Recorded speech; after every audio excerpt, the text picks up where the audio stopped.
So there's two types of boyfriends. There's the boyfriends that when they go away, they're in constant contact. Yep. And because then they live in constant fear of their girlfriend. Then there are the boyfriends that you have to check in with just to make sure they're alive. And when you do, their phone's dead. And you're like, okay, this is super good. Can we guess which is which? Curly, which is which? I'm going to say Nick's phone was dead. Bingo. Yes. Bingo. What's and his Joe name? was constant contact. Carly would be like, hey, yeah, like so-and-so, like they did this last night. And like Joe was telling me this and that and the other thing. I'm like, you've talked to Joe that many times? I was like, I don't even know. And I left him alone, shockingly. I did not text him first. I did not call him. I didn't FaceTime him. I'm like, he's with his friends. He's on a bachelor party. This is the first time I decided not to be toxic. And so I was like fully owning not being toxic this trip. I was like, I didn't ask if they went to a strip club, which they didn't. They didn't. Perks to them, or props to them. Props to them. I didn't ask like if there were girls or, you know what I mean? Yes, I just you did. Well, just like casually, but like I did it, you know what I mean? But So here's the thing, how I see it is like when I went to Ireland, remember I was talking to those two guys from Ireland and then the girlfriend came after me. Yeah. So like it was harmless. So I'm like, people are allowed to have conversations with people. And then as long as they just say, hey, like, yeah, I have a girlfriend and aren't like giving out their number and Snapchat and Instagram. Sometimes I'm like, Nick, you know, if a girl wants to buy you a drink, that's fine. He's like, when would that ever happen? I go, I don't know. But if they do, because if a guy wants to buy me a drink, I'm gonna let them. I'm gonna fake it till I make it. I'm just gonna let them. And then pretend after I'll be don't like, have I'm a really boyfriend. sorry. I have a boyfriend, but thank you so much for this beverage. Have a good night. Yeah. Does this ever happen to me? No. I'm just saying hypothetically, you know, if I gave off single girl vibes. But you also don't go out. I never go out. That's what I said. Carly was talking about how she got hit on this week. And I was like, I never get hit on. So I went to Fat Baby on Friday for a friend's birthday. I left by 10. With fire, Carly. I left by 10 p.m. Yikes. I left by 10 p.m. I just exposed. I went there at 7. No, Buddy saw my story and he goes, you're not making it out tomorrow. So anyways, what happened was, went to Fat Baby. I sang karaoke there. Cool. Early. Sang karaoke. Oh, that's great. Carly does not give a shit. Curly's like, you can F right off. Go on. And while I was in the middle of a karaoke song, a guy like ran up to me with like a piece of paper and like handed it to me.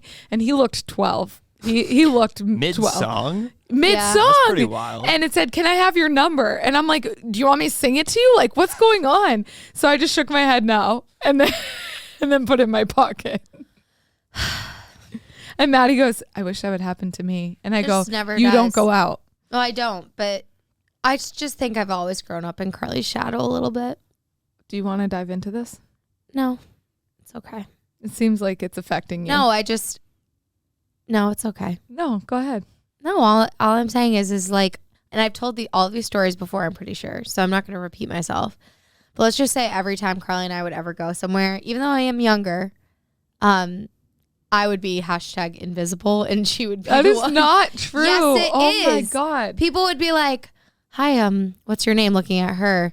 And then felt bad and then like would be like, oh, and you? And then would just still be staring at Carly. And I'd be like, you know what? Why am I here? Doesn't even matter. Or I should just get free shit or discounts at places for no reason. And I'd be like, yeah, no worries. I'm good. I don't need that. Even though I would like put effort into my appearance and she just wouldn't. And they'd still be hitting on her. Anyways. I did put a lot of effort into my appearance this weekend. Yeah, no, she did. I looked like a mom blogger. She wore a big hat and a green shirt and said, do I look like a mom blogger? I go, I'm getting more Nigel Thornberry vibes. And that's not nice. Then she was like, that is worse than a mom blogger. She was wearing green and a big brimmed hat. And I was like, Nigel Thornberry.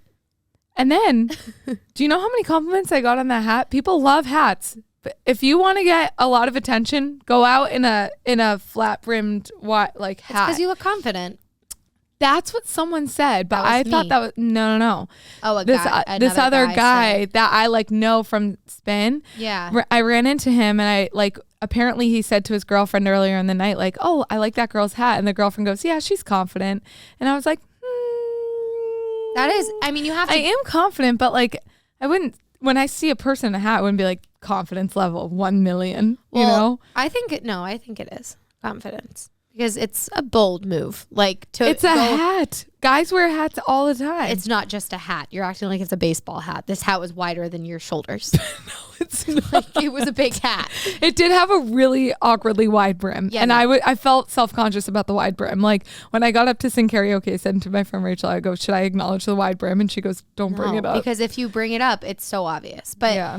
anyways, I was saying how two types of men. Yes, Nick's phone was dead. I think 89% of the Nashville trip. I would text him and be like, and also like, am I weird for being like expecting the significant other to text you when they're like about to take off on a plane? Be like, hey, bye, love you. Like, No, that's normal. okay. Nick does not do that. I just track him and he happens to be in the new airport. I'm like, great, awesome. I'm glad Guess you he made made it home. Like made it safely. Like when he landed in Nashville, I had no idea when they took off and I had no idea when they landed. I just tracked him to Nashville airport. It said landed ? Yep. Okay. Have a good one. Enjoy, Nick. And then he came home, and we know Nick as someone who would leave his head behind if it weren't attached kind of person. Like we all know the story about the very expensive watch I bought him that he left a week later in Wisconsin. Yeah. We know that. I'm still not over it. I no longer buy him items. I only buy him experiences because he can't lose an experience. Walks in. Yeah, I love my toothbrush, which I also bought him for Christmas. It's a nice one. It's a nice, like it's a Quip. It's like a nice, like electric toothbrush. He was like, yeah, I left it. I was like, of course you did. Because would you really be going on a trip if you didn't forget at least something? Joe goes, I bought you a shirt, but I left it in Nashville. I go, did you leave it in the store? Or are you just saying that you bought me a shirt? I got nothing. So. Well, that was the thought that counts. All honestly. I got was smelly breath for 2 days because Nick was brushing his teeth with his finger. And I'm like. Ew. Yeah. So.